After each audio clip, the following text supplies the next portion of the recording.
This is VOA News. Via remote, I'm Marissa Melton. President Donald Trump is activating the U.S. National Guard in 3 states hit hardest by the coronavirus outbreak: California, New York, and Washington State. During a 90-minute White House news conference Sunday evening, the president said the Guard will be at the command of the 3 governors, set to help set up federal medical stations and distribute hundreds of tons of masks, gowns, respirators, and other supplies. Mr. Trump has already approved major disaster declarations for New York and Washington State and said he planned to do the same for California by the end of the day Sunday. A number of state governors have been appealing to the White House to nationalize efforts to get medical supplies, complaining that state leaders have been competing against one another to get their hands on what's available. The New York Times Sunday reported that the New York City region now hosts roughly 5% of the world's confirmed coronavirus cases. That statistic qualifies it as an epicenter in the global outbreak.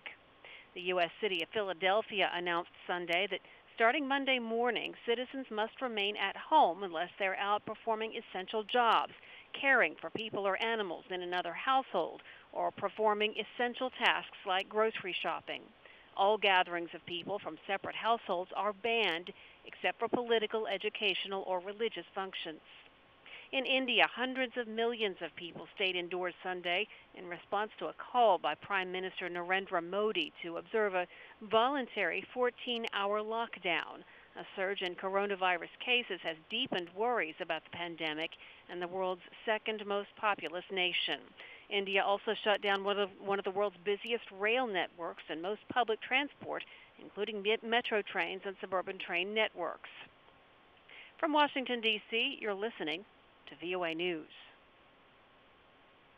U.S. congressional action stalled Sunday on a massive $1.8 trillion economic aid package to send money to most Americans and many businesses that have been severely impacted by the deadly coronavirus.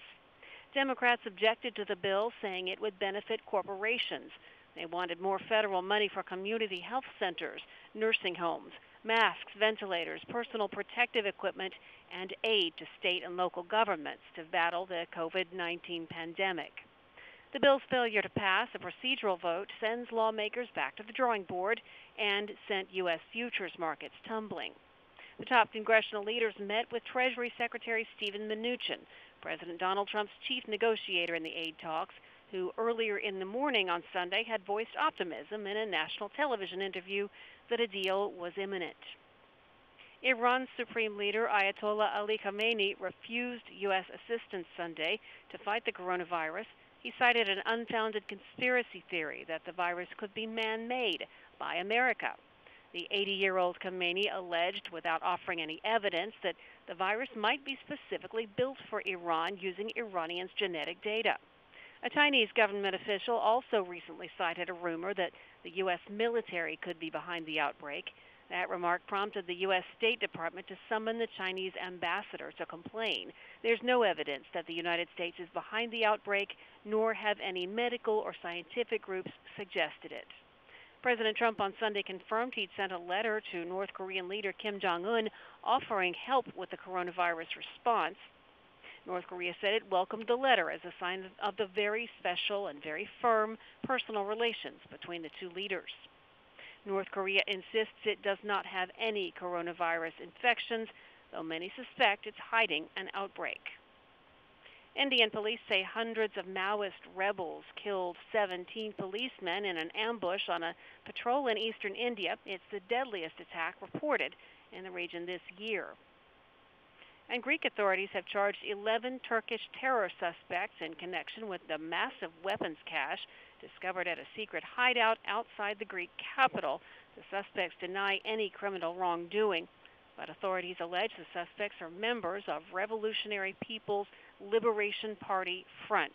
That's a group that's considered a terrorist organization by Turkey, the United States, and the European Union.